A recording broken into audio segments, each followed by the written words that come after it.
Testing 1 2, testing 1 2. Replayer. Calling in all replayers. Replayers, you're the ones watching right now. There are no people live, but you are live and listening. Gotta have a little fun, people. Gotta have a little fun. How's everybody doing? How is everybody doing on this wonderful Monday? On here a little bit earlier today. I thought, hey, you know what? Let's get on here. Let's see how many people rise and shine a little earlier than my normal 9 to 10 time frame that I'm on Central Standard. So I wanted to pop on here this wonderful Monday morning, and got quite a title there. Your morning mind tune-up with a daily dose of Geb's juice from the Mind Mechanic. Yeah, whether you're catching this in the evening, the afternoon, tomorrow, another day. How's everybody doing? Excited to be on here. I read a few things that just triggered me to do the post that I'm doing today. How's everybody doing? Can you hear me? Can you hear me? Give me a live and give me a rock and roll. Give me a little like and love. Let me see something there that let me know that you're listening. All right, so I'll repeat myself here. I'm playing with the format of these. We get a lot of the replay people on, and they're like, man, I need to get to that point real quick. And then I want to move on. And then we got the people live who want to be on here live for a little while and feel the energy. Sending you the good vibes here through the interwebs. Good morning, good morning, good morning. So I read this post. I'm going to read this to you. I don't do this too often, but I just want to read you this because the title says, Dream Small. Now I even have a shirt that says Dream Big. I should have worn it today. But Dream Big.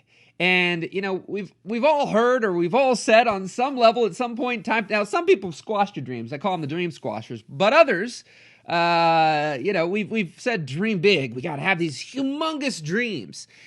And I think in the world we live in sometimes we've reached a place where this everything being big, everything being seemingly at times almost impossible, that what happens is that by making something so big, by making there be so many steps, by us not having any idea how to do all the steps or what even maybe all the steps might be, what it does is it paralyzes us from even moving forward. So let me read you this little thing from my man Steve Chandler about Elvis Presley.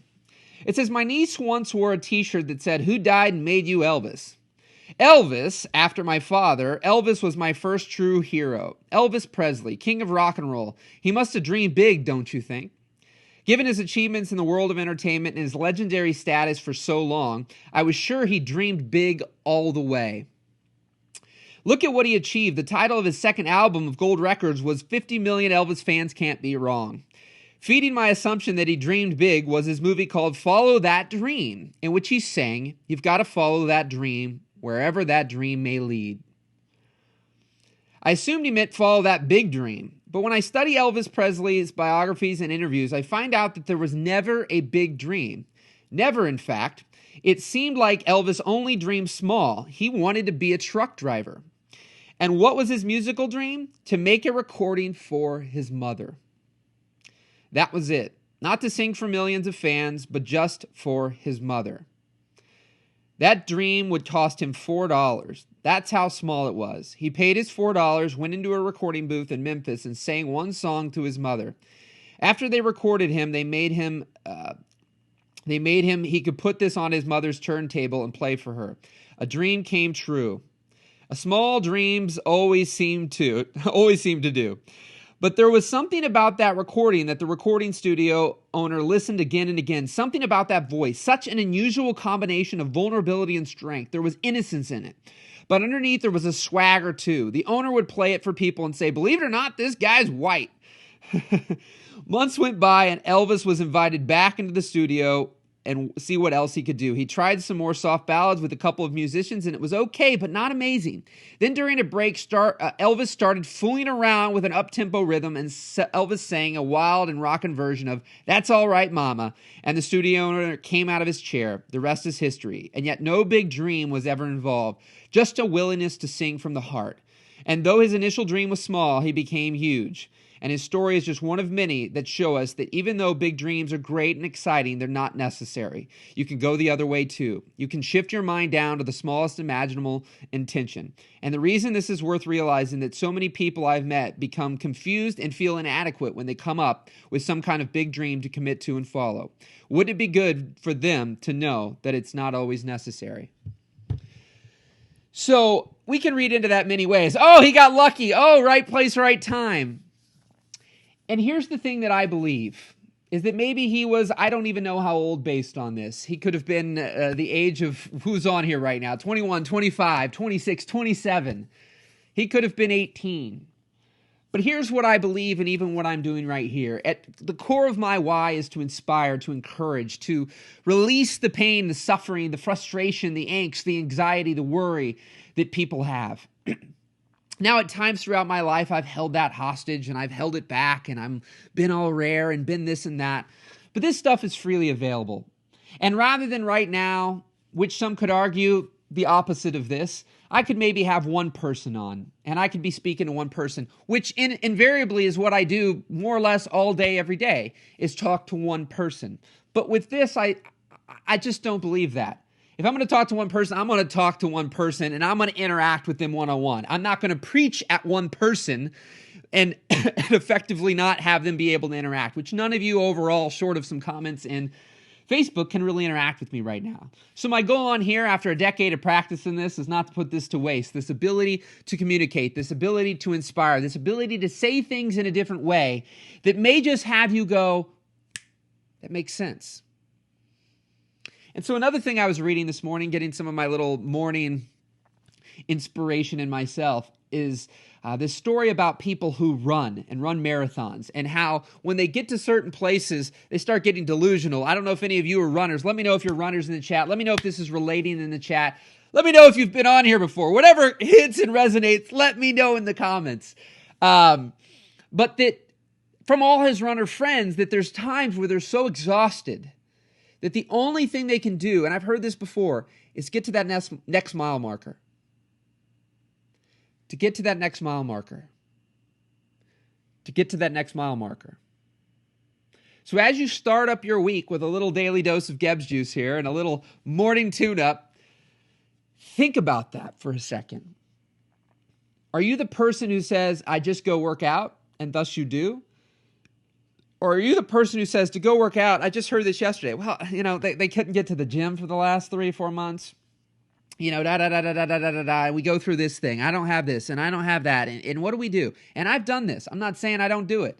But we got to catch ourselves, right?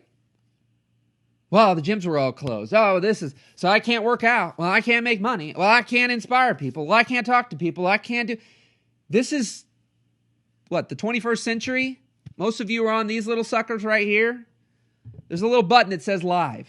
You could get on there. And maybe nobody listens right now. Maybe nobody cares. But you know what? I've done probably 200 to 300 hours of just Facebook Lives at this point in time, not other things. And each time I do it, I get better. Each time I do it, I can say things in a little bit different way. Each time I do it, people listen a little bit more. And the reality is, to get better at something, we need to do that something, right? So some things just aren't priorities yet. Some things just aren't big enough yet for us to care about them. Some things just haven't bothered us enough to care. But my challenge to you this week, this is a challenge to myself, is to not look out, if you're at mile marker 1, to look out at mile marker 22. You may get there, you may make it to mile marker 42. But you may never make it to 22. Because if you're so worried about 22 that you can't get to number 2, and you can't get to number 3, and you can't get to number 4, 5, 6, 7, 8, 9, 10, 11, 12, etc., then what does it matter? Guy I'm working with right now, Paul Xavier, with his Next Level Creators and doing things within their community. One thing that I did learn from him that I really love is that he says, and I've looked upon this myself. I'm very future-oriented, and although there's a lot of pros to that, there at times are a number of cons that get me as well. But that's that I'm not going to spend hours and hours and hours worrying, which I've done a lot of my life, hours and hours and hours worrying about what might happen in 6 months. If it does happen, we'll deal with it. And if it doesn't, then we didn't spend all this time coming up with 80 options to deal with it if it happens, not necessarily when. And so I found myself in life delaying gratification of the now for the supposed future. And if there's anything we've been taught during this time in the last 3 months, is that the future isn't so certain, but neither was it before this. Neither will it be after, during. See, if you realize that our world is uncertain, then at the end of the day, you can have a lot more certainty. This has at least helped me and those I work with in my life. So let me know if this is, where are you guys at? You still groggy in bed? You still groggy in bed, huh? Right now it's 7:23 Central Standard Time here in Illinois. Where's it at your time? Is it 6:23, 5:23? Are you like, hey, Michael, man, yeah, why don't you use your normal time? I'm sure I've got a few different people on here this morning. Just waking up, just getting their eyes. Let me turn the light down for you guys. Let me turn the light down. A little bright here, okay? Turn the light down. There we go. Yeah, there we go. Okay. I want to make sure. Don't blind you guys for that early morning. I don't want to be too loud. Family's still sleeping. All right, we got somebody that's over there they're in the future. Look at that. Laura's in the future right here. You see that? You see how powerful that is? Somehow magically, based in this world that we have, somebody's in the future right now. 8:23. I'm at 7:23. How is that? How can that be? Huh? I mean, I'm just being playful right now, but give it some likes and love if you're enjoying this. Give me a resonate in the comments if this is resonating. Tracy, what's up? Linda, what's up? Stu, what's up? Arturo, Ricardo, Steve, Adam, Nina, Hans, Stu, Yolantha. How we all doing? I got the message out here. The reminder for me that sometimes it doesn't mean that invariably the title of this dreaming small. It's not about thinking small. It's not about that you can't accomplish. I got dreams wherever this is at over here. It's not that we can't desire for things, but so much that our desire is coming from a place of lack. So much times we have needs instead of just wants. Invariably, when we come from a place of need, it means we lack. If we come from a place of want, it doesn't necessarily mean we lack. It just means we want something. When we need something, it means we cannot without. And what I've learned in my life is that to cannot without is not a great place to be. Whether that's in a relationship means I cannot survive without my wife. Being 100% committed while 100% unattached. I have some notes here. I don't know if anybody can catch these for a second. Take a screenshot. It's things that I've been working on, but these different things for myself that have been real game changer. You know, and somebody said that the other day. They're like, I need acting in my life. And I said, what if we could shift that where you don't need acting, but you want acting? Maybe you don't need it to breathe, right? But you want it. There's a lot of things that we can want, but when we need, we repel, right? How many times have some of you seen in your life that the more you need something, the farther away it gets? How many of you in your life have wanted something or needed something so much, but when you let it go, it showed up? See, I've seen this in intimate relationships, personal relationships, business relationships, and I have to continue to remind myself, and the reality is as well, is that we could say, well, what happens when we need? What happens when we need to pay our bills? What happens when we need to do X, Y, Z? Well, the reality is I empathize with you on a high level. I understand where you're coming from. And I also understand that invariably, that in my own life and those around me, I have seen people who make tons of money who are miserable and tons of money who are happy. No money and are happy and no money are miserable. I've seen people who haven't paid their bills and nothing horrible happened. You know, when we're worried about vanity, then we're in a difficult spot. But back to the dreaming big for a second.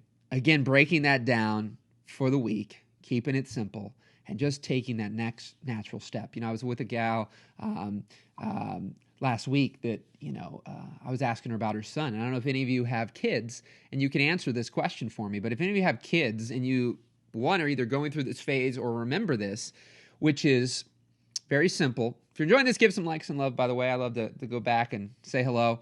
But how long Do you remember from the point in time your child first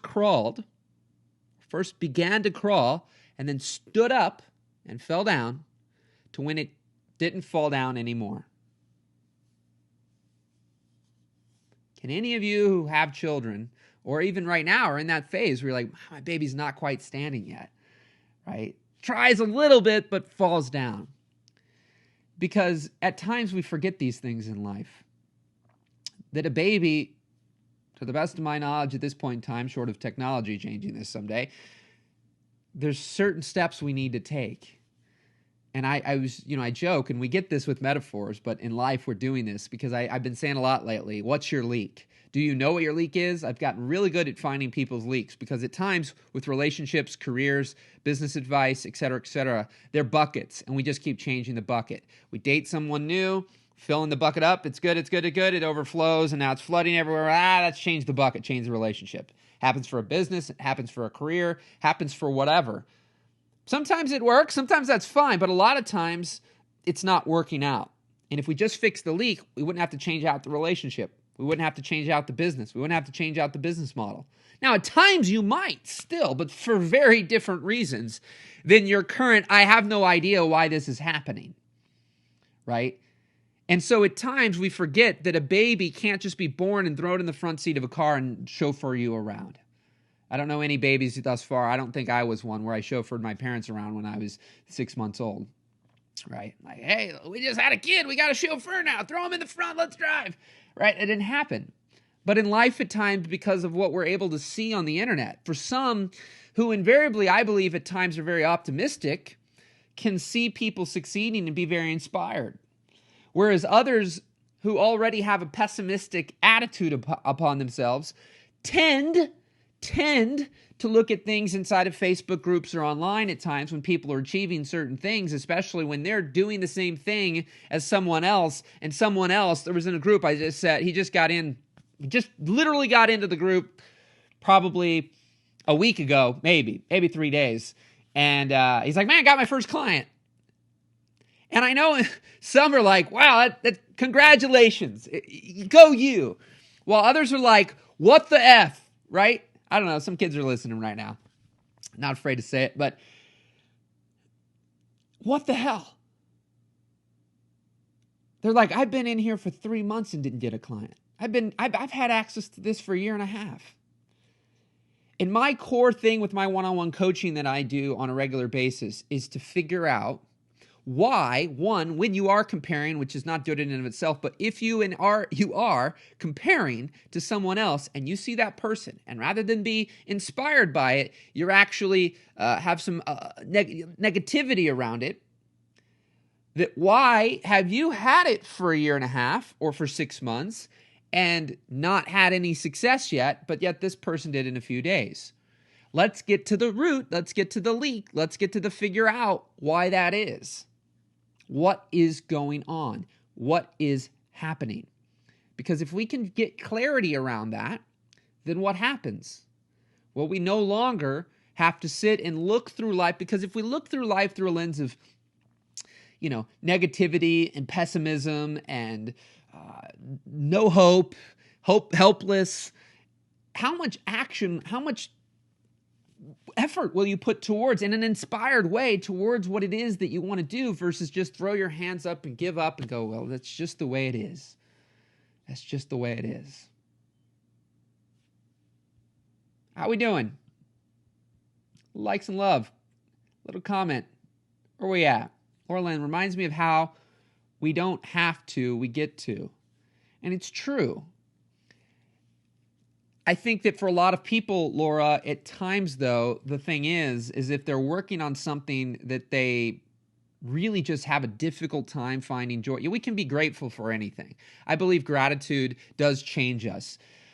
While at times I think I bring a practicality when people hear things, because I know that it's had to be for my own life, right? I've had to work on my own life first before I can even remotely help other people and get to the root of things fast, because I've been able to now get to the root of my own things. But I think from a practical standpoint, when we hear people say, just be grateful, they're thinking, well, I hate my job. I hate my life. I hate my husband. I hate my wife. They beat me. They're this. They write negative things that are not invariably good. Now, we might be able to look out, right? Like I just put a post up that said, most people are about as happy as they make their minds to be. I have another one that said, life can only be understood backwards, but it must be lived forwards. So at times, people have a much easier time for being grateful after something's happened. Maybe it's taught them lessons. They've learned something and they've been able to look at that and it's really transformed their life. But during it, it is very difficult. Doesn't have to be, but most times it is. And so, yes, we can make shifts in perspective, but sometimes my shift in perspective isn't to keep somebody in something that they just don't love. Like your body, your heart says, I don't like this, right? And so therefore, this just, well, but I get to do this, right? And then has somebody just getting to do it with this little around it forever. Versus, yeah, I get to do this. And while I'm making a choice, I was just at Schnucks, the grocery store. And this guy's like, I said, how you doing? I'll be better in 7 hours. Okay, 7 hours. Holy wow. He said, so, not really, when he's not off his job, basically. And he said, well, and I got to do it again. And I said, yep, you make a choice every day, don't you? And, I was being playful, but, if I had time, we could work through that, right? If we took the time, I should say. Not if I had time. If I took the time and he took the time to sit there and be present with that whole thing of what really is there and what really want, we realize we have choices. Now, can we immediately cut things off? Some people can, some people can't. Anyone can. And when I say some people can, some people can't, and anyone can, it's that really our situations at times dictate to whether or not we're really willing to, right? And whether or not at times it makes a smart decision versus being single, single person versus, wife and 5 kids or wife and husband, whatever your scenario is, right? But I like to bring a practicality to that because sometimes these little cliche statements in and of themselves have great meaning and are wonderful, but they really also bring people down because if we just read them for what they are, we can look at our situation and say, yeah, but. Right? Yeah, but. And so I want to hear the yeah, but because I've had my yeah, buts and then I've worked through them. And has it always been easy and effortless? Not necessarily. But to have a confidence and a hope and a dream and a belief that whatever you're in today, no matter how much you've shifted it, you just know in your heart it's not the place for you. That you make a choice every day to continue to show up. You are going to do it with excellence. You are going to do your best because why not? I promise you that you give that your best, it transfers over into other things. If you can't give that your best, then how are you going to give your own thing your best? Because you'll never have your own thing if you think this is your only thing, you don't give it your best, you have no hope you'll get out of this, so you'll never put much effort into the thing that you absolutely would like to do, that you say you'd like to do, because you have no hope, right? These things all connect. So, yeah. It's good stuff. Excited to be on here. Probably a different time. How many of you on here is first time listening? I'm just curious. You caught on at a different time here. I came on. I've been getting on between 9 to 10 Central Standard, typically Monday, Tuesday, Thursday, Friday. And today I got on about 7:15 Central Standard Time, my time. So I think we had some different people. I see some different names here that I don't recognize. Karen and Laura Hicken. I know Ricardo, but he's sometimes not on here. So let me know. Awesome, Karen. Fantastic. So yeah, I get on here Monday, Tuesday, Thursdays, and Fridays. I do a Wednesday session where I do a Zoom session where you can get on and do some one-on-one coaching. I coach full-time one-on-one. I've owned it for those of you who don't know me. Awesome. For those of you who don't know me, own a video production company, pretty much retired from that now. I coach full-time.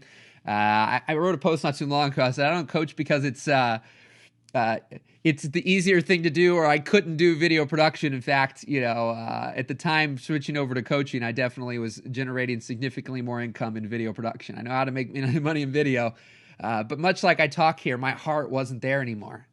My heart was for people, but not for running around with the gizmos and gadgets. And although I could find that I get to, and I know that I was in a place that others would love to, and I was grateful for everything that happened, and it's taught me everything on a lot of levels that I have today, my heart was called to something else. My heart was called to do this. And so I know all about having a dream and something in your heart, and even pushing that off for a number of years. While I learned and grew and challenged myself and even went back and did the thing that I didn't really want to do anymore, to take care of my wife because I was getting married. Like, I know these things, and I believe that they were lessons because of the work that I wanted to do, so that I wouldn't come from a place of like, hey, yeah, good for you. You know, I used to be the person who said anything is possible, and it was from the 19-year-old kid me who lived in his parents' basement for the first year of his business, right? Who had no bells and debt and anything else. And then the older me had debt and bills and responsibilities. And I realized, okay, now, sorry about that. Now I cannot have somebody look at me and go, yeah, but you don't get it. You don't understand. Not that everybody sounds like that, you know, when they talk. But that would be what would happen, right? Well, you don't understand. You don't get it. Well, you don't this. And then I did. And yet, being who I am, which all of us can be, I wanted to figure out a way, because it's really been my deepest work for the longest time, is for people to wake up and get to do that which they want to do, that which their, heart flutters when they get to do it, sets them on fire. They're so excited. Their soul is just lit up, right? Will that last forever with that particular thing? I don't know. But I'd rather people get to spend the majority of their days doing that thing. And until that thing fizzles for some reason and they need to find that new thing, then you do it. Too many times I'm seeing people right now who are spending the majority of their days doing things they'd rather not do. And then they get a little sliver of doing something they'd love. Let's flip that around. So, Karen, Laura, I hope those of you who are on here for the first time today enjoyed this. You can go to takemia.com. That's my audiobook. It's free to download. I'm planning to record another one here at the end of the year. That's why I was writing down all my new lessons here and things between 2016 and the present. Definitely a new outlook on life versus that one, but it's a great fire starter, great jump start there for you. So takemia.com. You can go to themindmechanic.net. That's my coaching, and send me a message. If you're here on Facebook, just send me a message. I love to hear, my line with my coaching clients is, when I hear you, I can help you. And so when I hear what's going on, we can figure out a way, if I can help. And I always say too, that's put people really at ease, is that there's no pressure from me. The way I worked in my video production company and the way I work now is, some people become clients now and they're ready. Some people become clients later, and that could be 10 years. And some people might never become clients, and that's fine. I have all these things available that people can just get some relief and help from, that don't cost a dime, and other things that do. You mainly pay for access with me, and that's it. But I'm just here to help. I'm here to be a breath of fresh air, which I've heard 500,000 times from people, and I finally receive it and accept it. But I'm just here to bring some good spirit here for you, some positive energy, and to juice you up, as people call me the Gebs Juice. So whatever you want to call me, the Mind Mechanic, your morning mind tune-up, the Gebs Juice. Just a guy with a smile. I'm here to brighten your day. So appreciate you all so much. It's a pleasure and honor to be here with you. I hope you find that enjoyable. Give it some likes and love if you did. Share it with a friend. And let me know your biggest insight. Reach out. Have a rocking day. We'll talk soon. Remember, dream small.